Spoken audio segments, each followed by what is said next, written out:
ನಮಸ್ಕಾರ ಸ್ನೇಹಿತರೆ, ಇದೀಗ ತಾನೇ ಬಂದಿರುವ ಮುಖ್ಯವಾದ ಮಾಹಿತಿ. ಕಾಂಗ್ರೆಸ್ ಸರ್ಕಾರದ ಜನಪ್ರಿಯ ಗ್ಯಾರಂಟಿ ಆಗಿರುವ ಗೃಹಲಕ್ಷ್ಮಿ ಯೋಜನೆಯ 2 ಕಂತು ಜಮಾ ಆಗಿದ್ದು, ಈಗ ಇನ್ನೆರಡು ಕಂತು ಜಮಾ ಆಗುವ ಬಗ್ಗೆ ಮಾಹಿತಿಯನ್ನು ಸಚಿವೆ ಲಕ್ಷ್ಮಿ ಹೆಬ್ಬಾಳ್ಕರ್ ಅವರು ಕೊಟ್ಟಿದ್ದಾರೆ. ಅದೇನು ಎಂಬುದನ್ನ ವಿಡಿಯೋದಲ್ಲಿ ಡೀಟೇಲ್ ಆಗಿ ನೋಡೋಣ. ಅದಕ್ಕಿಂತ ಮೊದಲು ನೀವು ನಮ್ಮ ಚಾನಲ್ಗೆ ಮೊದಲು ಬಾರಿ ಭೇಟಿ ಕೊಡ್ತಾ ಇದ್ರೆ ದಯವಿಟ್ಟು ಕೆಳಗೆ ಕಾಣುವ ಸಬ್ಸ್ಕ್ರೈಬ್ ಬಟನ್ ಕ್ಲಿಕ್ ಮಾಡಿ, ಪಕ್ಕದಲ್ಲಿ ಒಂದು ಗಂಟೆ ಕಾಣಿಸುತ್ತೆ ಸ್ನೇಹಿತರೆ, ಅದು ಕೂಡ ಒತ್ತಿದ್ರೆ ಕರ್ನಾಟಕದ ಮುಖ್ಯವಾದ ಸುದ್ದಿಗಳು ನಿಮಗೆ ಸಿಗುತ್ತವೆ. ಈ ಒಂದು ವಿಡಿಯೋಗೆ ಲೈಕ್ ಮಾಡ್ತಾ ವಿಡಿಯೋನ ನಿಮ್ಮ ಗೆಳೆಯರಿಗೂ ಕೂಡ ಶೇರ್ ಮಾಡಿ. ಹೌದು ಸ್ನೇಹಿತರೆ, ಇದೇ ಮೊದಲ ಬಾರಿಗೆ ಕಾಂಗ್ರೆಸ್ ಸರ್ಕಾರದ ಜನಪ್ರಿಯ ಗ್ಯಾರಂಟಿ ಆಗಿರುವ ಗೃಹಲಕ್ಷ್ಮಿ ಯೋಜನೆ ಹಣ ಜಮಾ ಆಗುವುದು ತುಂಬಾನೇ ವಿಳಂಬವಾಗಿದೆ. ಹೌದು, ನವೆಂಬರ್ ಮತ್ತು ಡಿಸೆಂಬರ್ ತಿಂಗಳಿನ ಕಂತು ಮಾರ್ಚ್ ತಿಂಗಳ ಮೊದಲ ವಾರದಲ್ಲಿ ಜಮಾ ಮಾಡಲಾಗಿದೆ. ಹೌದು, ನಿಮ್ಮ ಖಾತೆಗೆ ಇತ್ತೀಚೆಗೆ ಏನಾದರೂ 2,000 ರೂಪಾಯಿ ಜಮವಾಗಿದ್ರೆ ಈಗಲೇ ಕಮೆಂಟ್ ನಲ್ಲಿ ಎಸ್ ಅಂತ ಕಮೆಂಟ್ ಮಾಡಿ.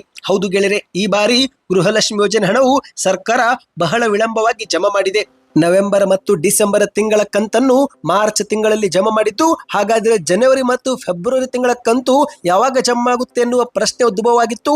ಇದೇ ಪ್ರಶ್ನೆಗೆ ಸಚಿವೆ ಲಕ್ಷ್ಮಿ ಹೆಬ್ಬಾಳ್ಕರ್ ಅವರು ಪ್ರತಿಕ್ರಿಯೆ ಕೊಟ್ಟು ಎಲ್ಲ ಗೊಂದಲಕ್ಕೆ ಬ್ರೇಕ್ ಹಾಕಿದ್ದಾರೆ. ಹೌದು, ಬೆಂಗಳೂರಲ್ಲಿ ವಿಧಾನಸೌಧದ ಮುಂದೆ ಮಾತನಾಡಿದಂತ ಲಕ್ಷ್ಮಿ ಹೆಬ್ಬಾಳ್ಕರ್ ಅವರು ಗೃಹಲಕ್ಷ್ಮಿ ಯೋಜನೆಯ ಡಿಸೆಂಬರ್ ಮತ್ತು ನವೆಂಬರ್ ತಿಂಗಳ ಕಂತನ್ನ ಫಲಾನುಭವಿಗಳ ಬ್ಯಾಂಕ್ ಖಾತೆಗೆ ಜಮೆ ಮಾಡಲಾಗಿದೆ. ಈಗೇನಿದ್ರು ಜನವರಿ ಮತ್ತು ಫೆಬ್ರವರಿ ತಿಂಗಳ ಕಂತು ಮಾತ್ರ ಬಾಕಿ ಉಳಿದುಕೊಂಡಿದ್ದು, ಈ ಒಂದು ಹಣವು ಕೂಡ ಸದ್ಯದಲ್ಲೇ ಕ್ಲಿಯರ್ ಆಗಲಿದೆ ಎಂದು ಹೇಳಿಕೆ ಕೊಟ್ಟಿದ್ದಾರೆ. 10-15 ದಿನ ಹೆಚ್ಚು ಕಡಿಮೆ ಆಗಬಹುದು, ಆದರೆ ಯಾವುದೇ ಕಾರಣಕ್ಕೂ ಫಲಾನುಭವಿಗಳು ಚಿಂತೆ ಪಡುವ ಅವಶ್ಯಕತೆ ಇಲ್ಲ.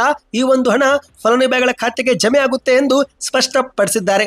ಇದೇ ನಡುವೆ ಮಾಧ್ಯಮದವರು ಗೃಹಲಕ್ಷ್ಮಿ ಯೋಜನೆಯನ್ನ ಪರಿಷ್ಕರಣೆ ಮಾಡ್ತೀರಾ, ಏನಾದ್ರೂ ಬದಲಾವಣೆ ಮಾಡುತ್ತೀರಾ ಎಂದು ಪ್ರಶ್ನೆ ಮಾಡಿದ್ದು, ಆಗ ಅದಕ್ಕೆ ಉತ್ತರ ಕೊಟ್ಟಂತ ಲಕ್ಷ್ಮಿ ಹೆಬ್ಬಾಳ್ಕರ್ ಅವರು, ಗೃಹಲಕ್ಷ್ಮಿ ಯೋಜನೆಯು ಬಹು ದೊಡ್ಡ ಯೋಜನೆಯಾಗಿದೆ. ಈ ಒಂದು ಯೋಜನೆಯನ್ನ ಮತ್ತೆ ಮುಂದುವರೆಸಲು ಮುಖ್ಯಮಂತ್ರಿ ಸಿದ್ದರಾಮಯ್ಯನವರು ಬಜೆಟ್ನಲ್ಲಿ 28,000 ಕೋಟಿ ರೂಪಾಯಿ ಮತ್ತೆ ಅನುದಾನ ಒದಗಿಸಿದ್ದಾರೆ. ಗೃಹಲಕ್ಷ್ಮಿ ಯೋಜನೆಯಲ್ಲಿ ಸದ್ಯಕ್ಕೆ ನಾವು ಏನೂ ಬದಲಾವಣೆ ಮಾಡುತ್ತಿಲ್ಲ. ಯಾವ ರೀತಿ ಇಲ್ಲಿವರೆಗೆ ನಡೆದುಕೊಂಡು ಹೋಗಲಾಗಿದೆಯೋ ಹಾಗೇನೆ ಯೋಜನೆ ಮುಂದುವರಿಯುತ್ತೆ. ಫಲಾನುಭವಿಗಳು ಆತಂಕ ಪಡುವ ಅಗತ್ಯವಿಲ್ಲ ಎಂದು ಸ್ಪಷ್ಟನೆ ಕೊಟ್ಟಿದ್ದಾರೆ. ಯಾವುದೇ ಕಾರಣಕ್ಕೂ ಈ ಒಂದು ಯೋಜನೆ ನಾವು ಪರಿಷ್ಕರಣೆ ಮಾಡೋದಿಲ್ಲ ಎಂದು ಹೇಳಿಕೆ ಕೊಟ್ಟಿದ್ದಾರೆ. ಆಗ ಮಾಧ್ಯಮದವರು ಗೃಹಲಕ್ಷ್ಮಿ ಯೋಜನೆ ಹಣ 2-3 ತಿಂಗಳಿಗೆ ಒಮ್ಮೆ ನೀವು ಜಮಾ ಮಾಡುತ್ತಿದ್ದೀರಿ ಎಂದು ಹೇಳಿದಾಗ ಅದಕ್ಕೆ ಉತ್ತರ ಕೊಟ್ಟಂತೆ ಇವರು, ಆ ರೀತಿ ಮಾತನಾಡುವುದು ತಪ್ಪು. ಇದು ದೊಡ್ಡ ಯೋಜನೆ. ನವೆಂಬರ್ ಡಿಸೆಂಬರ್ ತಿಂಗಳ ಹಣ ನಾವೀಗ ಕ್ಲಿಯರ್ ಮಾಡಿದ್ದೇವೆ. ಈ ಬಾರಿ ಸಮಸ್ಯೆ ಆಗಿದೆ, ಆದರೆ ಇನ್ನು ಮುಂದೆ ಆ ರೀತಿ ಆಗೋದಿಲ್ಲ. ಸದ್ಯದಲ್ಲೇ ಜನವರಿ ಮತ್ತು ಫೆಬ್ರವರಿ ತಿಂಗಳ ಹಣವು ಕೂಡ ಜಮೆ ಆಗುತ್ತೆ ಎಂದು ಹೇಳಿಕೆ ಕೊಟ್ಟಿದ್ದಾರೆ. ಆಗ ಮಾಧ್ಯಮದವರು, ವಿಪಕ್ಷದವರು ಹೇಳುತ್ತಿದ್ದಾರೆ, ಕೆಲವೊಂದು ಇಲಾಖೆಗಳಲ್ಲಿ ಇನ್ನೂ ಕೂಡ ಕಳೆದ ವರ್ಷದಲ್ಲಿ ಕೊಟ್ಟಿರುವ ಬಜೆಟ್ ಅನುದಾನವೇ ಖರ್ಚಾಗಿಲ್ಲ ಎಂದು ಹೇಳಿದ್ದು, ಅದಕ್ಕೆ ಪ್ರತಿಕ್ರಿಯೆ ಕೊಟ್ಟಂತ ಲಕ್ಷ್ಮಿ ಹೆಬ್ಬಾಳ್ಕರ್ ಅವರು, ಬೇರೆಯದ್ದು ಗೊತ್ತಿಲ್ಲ, ನಮ್ಮ ಇಲಾಖೆಯಲ್ಲಿ ಎಷ್ಟು ಹಣ ಬಂದಿತ್ತೋ ಎಲ್ಲವೂ ಕೂಡ ನಾವು ಫಲಾನುಭವಿಗಳ ಖಾತೆಗೆ ಜಮೆ ಮಾಡಿದ್ದೇವೆ. ಯಾವುದೇ ಅನುದಾನವನ್ನ ನಾವು ಬಾಕಿ ಉಳಿಸಿಕೊಂಡಿಲ್ಲ. ಎಲ್ಲವೂ ಕೂಡ ಸರಿಯಾದ ರೀತಿಯಲ್ಲಿ ಖರ್ಚಾಗಿದೆ.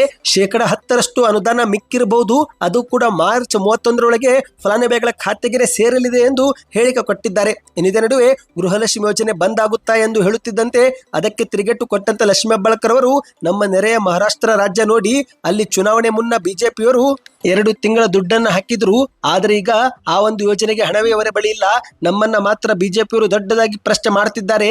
ನಮ್ಮ ಕರ್ನಾಟಕದಲ್ಲಿ ಗೃಹಲಕ್ಷ್ಮಿ ಯೋಜನೆ ಹಣ ಇಂದು ಸರಿಯಾಗಿ ತಲುಪುತ್ತಿದೆ, ಆದರೆ ಮಹಾರಾಷ್ಟ್ರದಲ್ಲಿ ಚುನಾವಣೆ ಮುಂಚೆ ಅಷ್ಟೇ ಹಾಕಿದ್ರು, ಆದರೆ ಈಗ ಚುನಾವಣೆ ನಂತರ ಬಂದ್ ಮಾಡಿದ್ದಾರೆ ಎಂದು ತಿರುಗೇಟು ಕೊಟ್ಟಿದ್ದಾರೆ. ಇದೇ ನಡುವೆ ಬಿಜೆಪಿಯವರು ಸಿದ್ದರಾಮಯ್ಯನವರು ಇದು ಕೊನೆ ಬಜೆಟ್ ಎಂದು ಹೇಳುತ್ತಿದ್ದಾರೆ ಎಂದು ಹೇಳಿದಾಗ ಅದಕ್ಕೆ ತಿರುಗೇಟು ಕೊಟ್ಟಂತೆಯವರು, ನಾನಂತರೂ ಭವಿಷ್ಯದ ಬಗ್ಗೆ ಮಾತನಾಡುವುದಿಲ್ಲ, ಆದರೆ ಮುಖ್ಯಮಂತ್ರಿ ಸಿದ್ದರಾಮಯ್ಯನವರಿಗೆ ನಾನು ಅಭಿನಂದನೆ ಸಲ್ಲಿಸುತ್ತೇನೆ.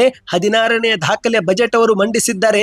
ಕರ್ನಾಟಕದಲ್ಲಿ ಎಲ್ಲ ಜಾತಿ ಧರ್ಮ ವರ್ಗವನ್ನು ಒಳಗೊಂಡ ಸಮಗ್ರವಾದ ಬಜೆಟ್ ಇದು ಆಗಿದೆ ಎಂದು ಮಾಧ್ಯಮಗಳ ಮುಂದೆ ತಿಳಿಸಿದ್ದಾರೆ. ಸದ್ಯಕ್ಕೆ ಎಷ್ಟೇತು ಸ್ನೇಹಿತರೆ, ಮಾಹಿತಿಯ ಪ್ರಕಾರ ಮಾರ್ಚ್ 31ರೊಳಗೆ ಇನ್ನೆರಡು ಕಂತು ಅಂದ್ರೆ 4,000 ರೂಪಾಯಿ ಗೃಹಲಕ್ಷ್ಮಿ ಯೋಜನೆ ಹಣವು ನೇರವಾಗಿ ಜಮಾವಾಗಲಿದೆ ಅಂತೆ. ಸದ್ಯಕ್ಕೆ ಈ ಒಂದು ವಿಡಿಯೋಗೆ ಲೈಕ್ ಮಾಡಿ, ಮುಂದಿನ ಎಲ್ಲ ಮಾಹಿತಿ ಪಡೆಯಲು ಚಾನಲ್ಗೆ ದಯವಿಟ್ಟು ಸಬ್ಸ್ಕ್ರೈಬ್ ಮಾಡ್ತಾ ಈ ಒಂದು ಮಾಹಿತಿಯನ್ನು ನಿಮ್ಮ ಗೆಳೆಯರಿಗೂ ಕೂಡ ಶೇರ್ ಮಾಡಿ.